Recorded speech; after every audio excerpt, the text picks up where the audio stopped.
On the intro track of my next guest is his 2017 album, Underground with Commercial Appeal. Ebro states, you don't have to be on the radio and have a career to matter in hip-hop, a lesson artists should adhere to because it's one of the best reasons to have career longevity if you're not just chasing the commercial hit. He's just dropped his newest project, this thing called Life, produced by Oh No, an incredible album. His name is Fokis, and I want to welcome him to the Library with Tim Einenkel. Thank you for being here. Thank you for having me, man. I really appreciate it. Yeah, this is a long time in the making. For real. I think the first time I sent that email, the question that came to mind that I wanted to ask you is, what got you into not just rap music, but into hip hop culture? What were you listening to growing up? And what was that kind of one album that said to you, all right, I want to do this? Growing up, I grew up on the Lower East Side of Manhattan, so hip hop was there all the time. And I think my brother played a huge role. You know, he was a DJ and a rapper, so as a younger brother, you always want to follow and do what your big brother does. But I think Big Daddy Kane is what did it for me. Wow. Yeah. I remember writing down the lyrics to Ain't No Half Steppin'. I just like press play, stop, And I don't know, it was that record that it was like, yo, I want to do this right here. Oh, wow, yeah, yeah. That was I was a kid, but, I just got hooked just with the culture, the graffiti. I did graffiti as well, and I did break dance and all of that. So it's just in me.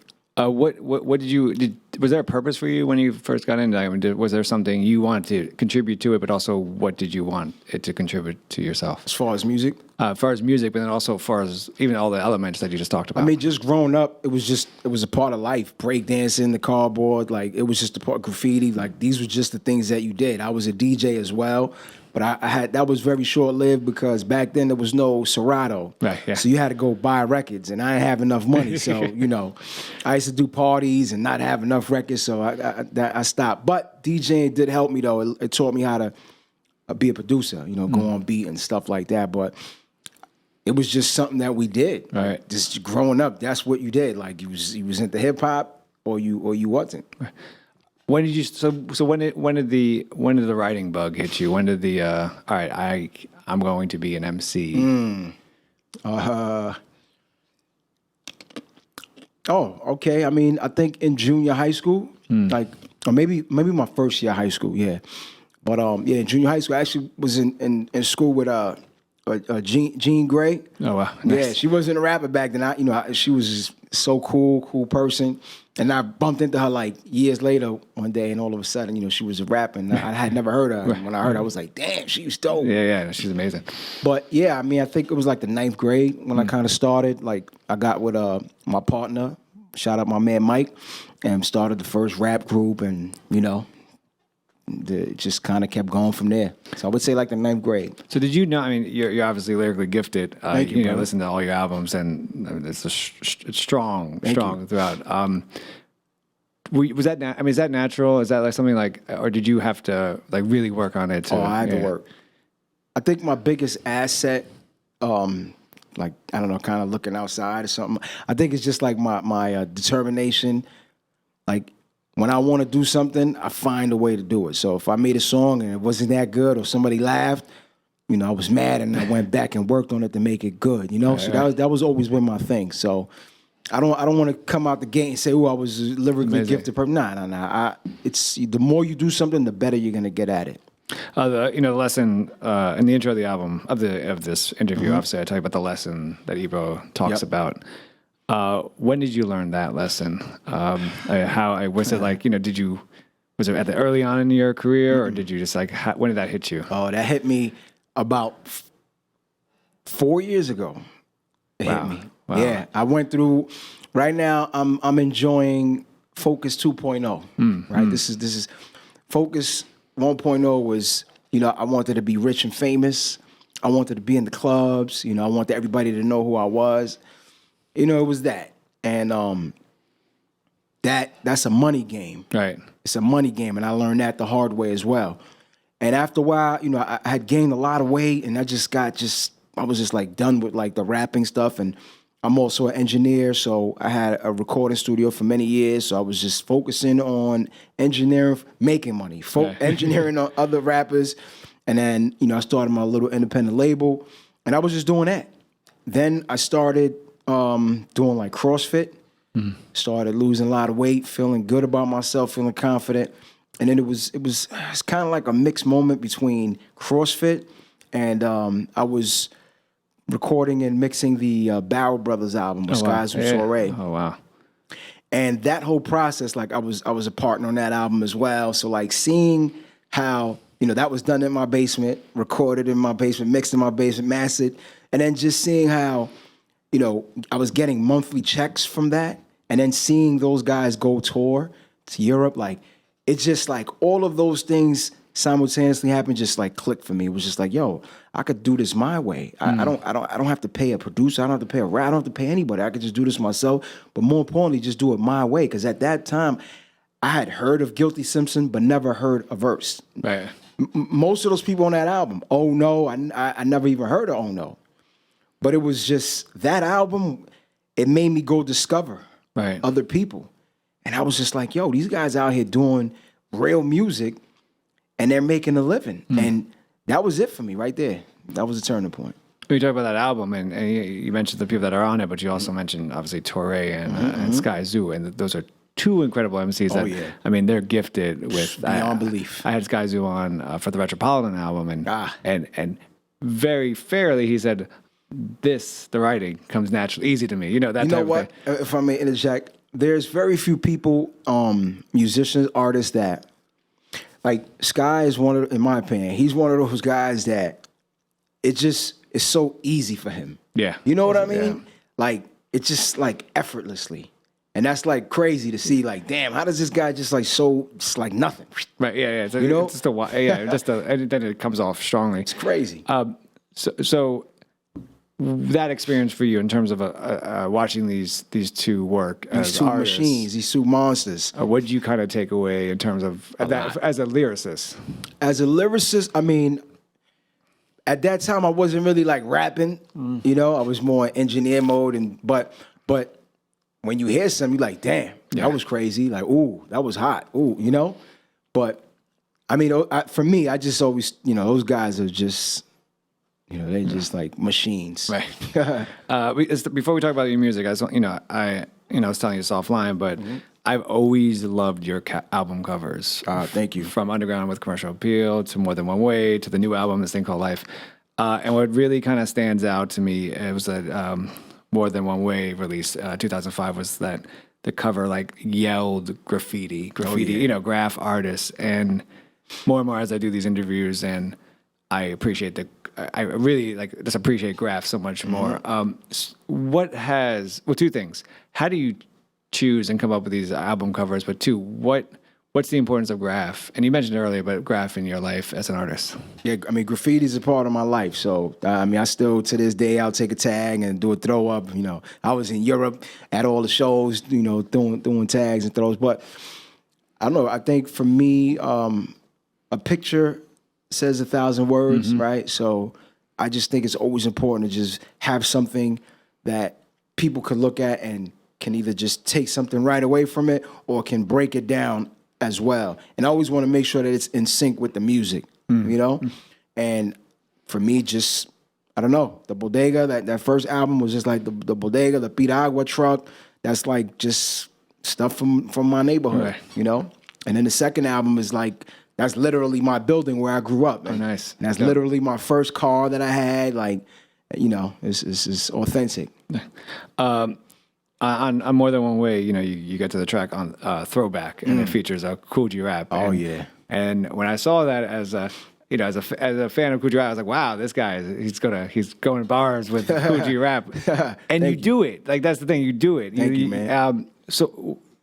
What was that experience like to work with him? But also, what was that kind of, back to like, what did you take away from kind of watching him work or even listening to that track?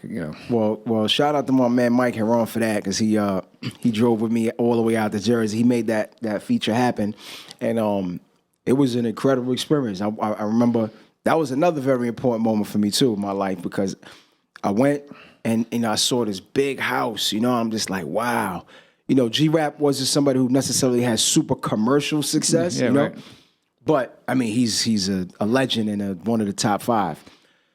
But you know, just seeing like, man, he's living like this. You know, doing music. But when I first met him, the first thing I did, I was like, yo, G-Rap, I just want to say you the greatest of all time and salute. That's the first thing I did. And then after that, we just got busy. We was just, you know, sitting down. He was recording. I'm just listening. And I'm just like in awe. Like, I can't believe I got a song with G-Rap. Right. And funny enough, you know, we was drinking Hennessy that day. Day turned into the evening. And by the time we were ready to leave, I was so drunk, and Mike at the time wasn't driving, so I had to turn back around, and we slept over G-Rap's house. Nice. And I actually threw up in his bathroom. All right. Word. I threw up in his bathroom. They laughed at me when I came out the bathroom, but it was an amazing experience, man. It just made me feel like, you know, all right, man, you're getting closer and closer. You know what I mean? That's what it kind of made me feel like. That's tough. There's a track, Can't You See, off your album, 2020. Yeah.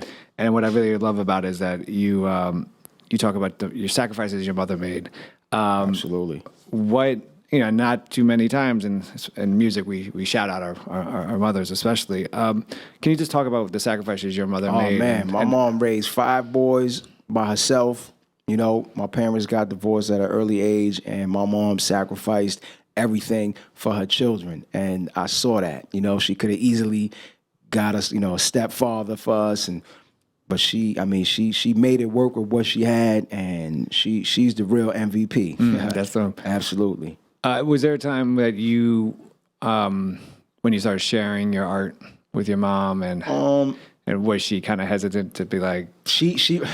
My mom, you know, we're from the Dominican Republic. My mom was from there, my father. So she mostly speaks Spanish. So she always looked at rap as like not good music, right. You know?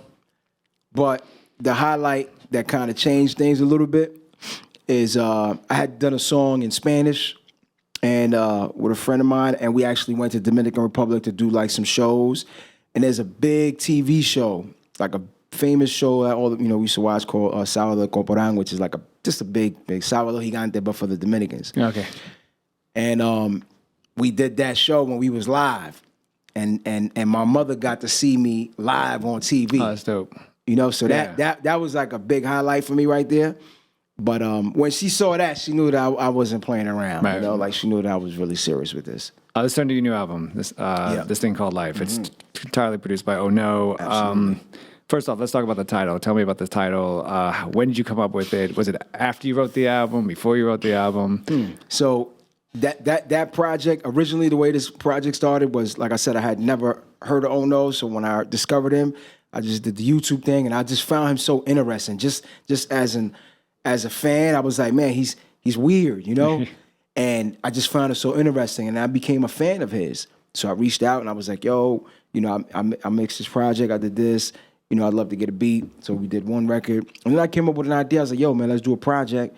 You produce 3 songs. I produce 3 songs. And then you rap and I rap. And he was like, bet. And, yo, this guy is a machine, too. Like, I sent him one song. He sent it right back. And then he sent me his next 3 right away. Wow, damn. And I was, like, in the middle of another project, so I didn't get to it right away. I didn't get back to him till, like, damn near a year later. And by that time, he's on, like, 3 or 4 projects. So he's like, yo, dude, you know, I sent you these verses a long time ago. Like, so we kind of transitioned to the project into him just producing it, which worked out because I was just going through certain things in my life, finding myself. You know, as you get older, you evolve, you change, you kind of realize. I basically discovered who I am and became very comfortable with who I was and who I am now and the man that I'm becoming, you know? And for a long time, I wasn't being myself, so to speak. You know, I would try to maybe fit in to be accepted by these people. Now it's like, this is who I am, take it or leave it, you know?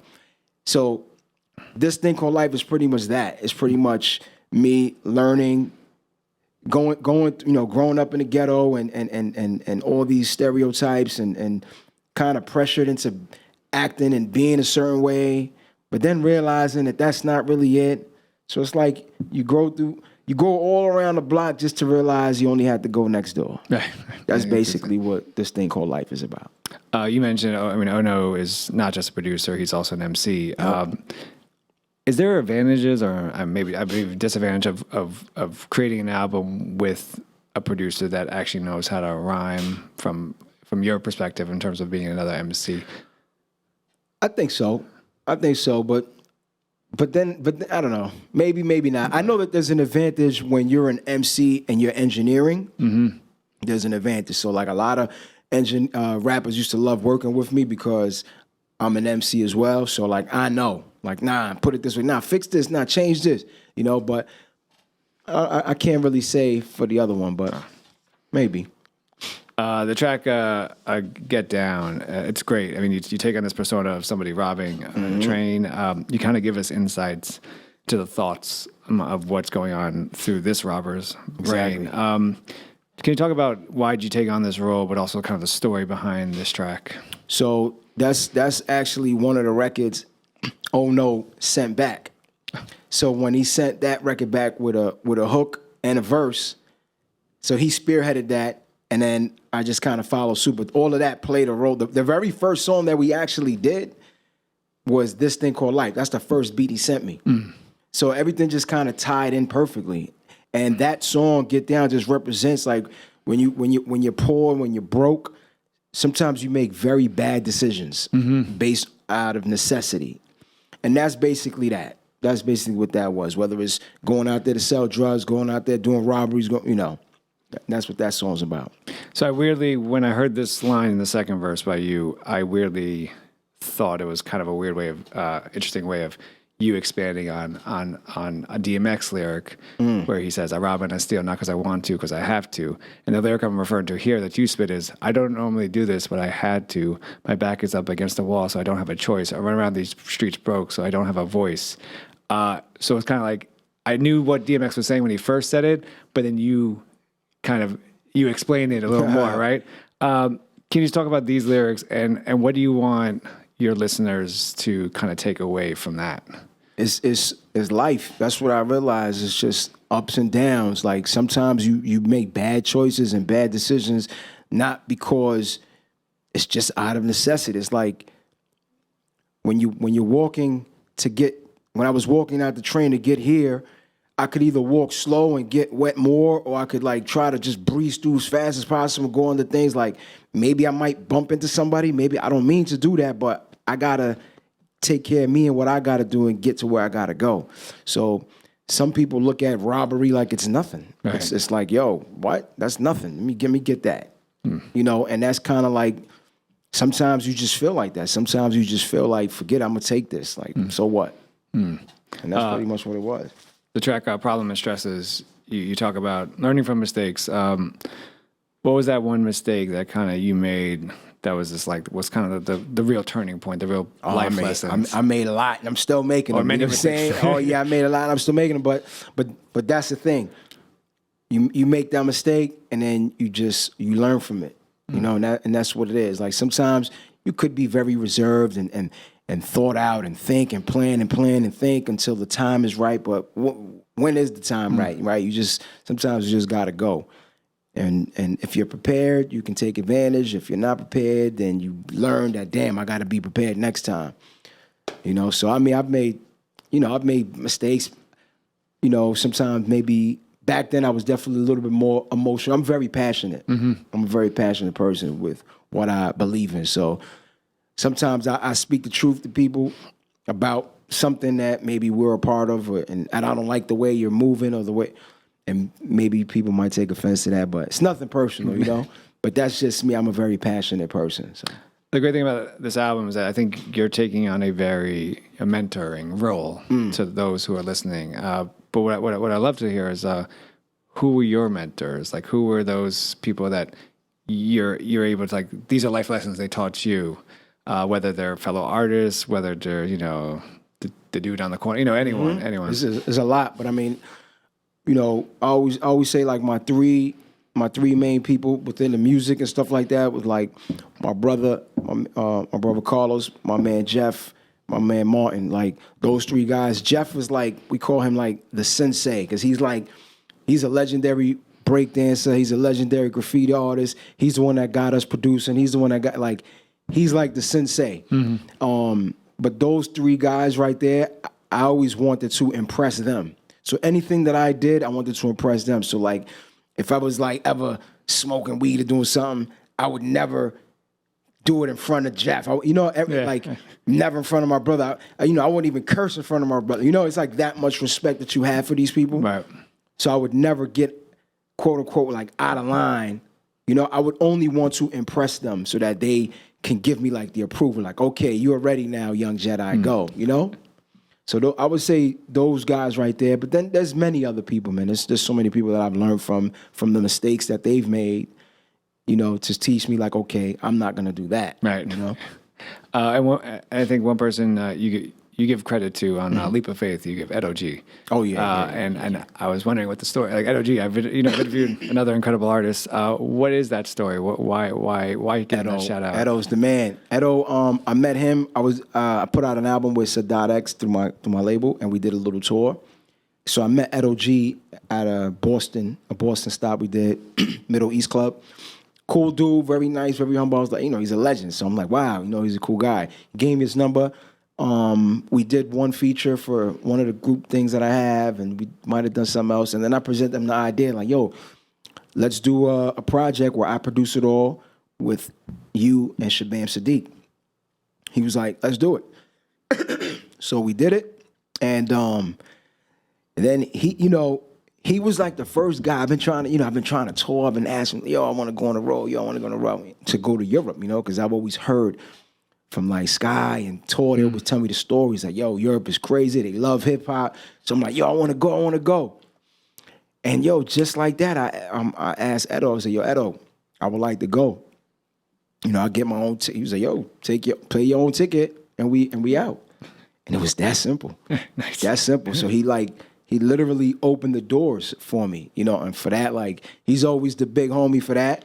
And I'm very grateful for that because then naturally, me being the person that I am, I'm always gonna go make contacts and hustle and do what I need to do, so that I eventually can stand on my own. But he is the one that opened that door for me, You have Ras Kass on the track Believe. Razzie Kazzy. And you've worked with him before. Oh, and, yeah. And I was listening to that.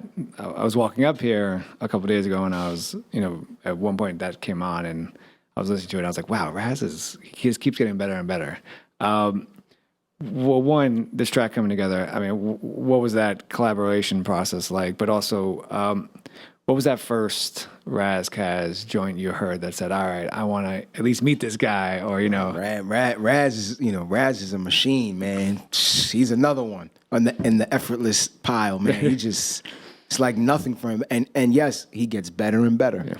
It's almost like he's like, I don't know, when you hear him, you think he's like 26 years old or something. Yeah, you know what I mean? Yeah. Like the energy and he loves rap. Like he loves this thing. Oh man, there's so many records. I mean, when the one, the Dre joint, that's crazy. The joint with him exhibit, what is it, Golden State? So many. So like, I got to tour with him. And that was just like amazing as well. Like, wow, I'm here with freaking Ras Kass, That's amazing. And then we ended up, he came to New York and he stayed like my basement, we call it like the hip hop hostel. Cause it's like when the rappers and some of the people from overseas come in town, they stay in the basement. I got like my studio and bedroom and kitchen set up. So Raz came through, he stayed for like 2 weeks. Nice. And we got a lot of work done. Mm-hmm. You start the album with No Breaks, and you end it with the track, This Thing Called Life. Yep. What was the reasoning behind this sequencing of this album? Kind of starting out with No Breaks, ending it with that. It starts from like no breaks, hustle. If you do the right thing, in theory, if you work hard, everything is going to be okay. But then you kind of see like, damn, I'm working hard, but maybe I'm just paying bills or things are not going the way I want them. So now I'm going to have to start doing some extra curricular activities, Like maybe I gotta hustle on the side. Maybe I gotta start robbing banks. Maybe I gotta, Yeah. And then from like by the time you get the problems and stresses, when you kind of start like, damn, I'm tired of this, and I'm realizing what this thing is like, and then it kind of takes a little turn, and then we go on a leap of faith, I believe, and this by this thing called life, you gotta you figured it out. You figured out what life is about. When do you come up with these concepts for the album? Obviously, I think the more, and you've said it, the more authentic you are, the longer your career will be, but also the listener hears that. Like, as long as you're not forcing it. You have an album called This Thing Called Life, and I think everyone and their mama could, relate to exactly what you're talking about here. So in terms of concepts, like, where do you go from here? What is the... Great question. Great question. So I actually have there's the follow-up to that, because again, This Thing Called Life kind of represents like me breaking out of, so the baby's in the womb, and then the back cover of that album is a tombstone. So it's like the beginning and the end, and then everything in the middle. So like now we go into, there's a little EP I have coming out called It's a Celebration. It's kind of a different sound, but it's all authentic. It's all me. And I did it with a producer from Switzerland. And then right after that, it's pretty much already done. It's I Kind of Like It Here. And that album, I Kind of Like It Here, represents, I kind of like it here, meaning here in Europe, here in New York, here in my mentality, the person that I am, here in my world. I'm very comfortable with who I am. So I kind of like it here, And that project is kind of nutty because it's very different. Dude, it's been great. I mean, this has been incredible to finally get to talk to you and have this conversation. Man. Likewise. The album is This Thing Called Life. Absolutely. With Fokis. Incredible album. I think all your albums are incredible. Thank you. And thank you so much for being on the Library of Tim Einenkel. Thank you. Thank you, man. If I may just say, I have the vinyl for This Thing Called Life coming. And if you pre-order it before January 1st, you can leave a voicemail saying why life is good, and it will be included on the vinyl. So you can go to iamfocus.com and make sure you grab that. That's dope. Thank you, man. Thanks my for brother. Yeah, thank thank you, man. Thank you.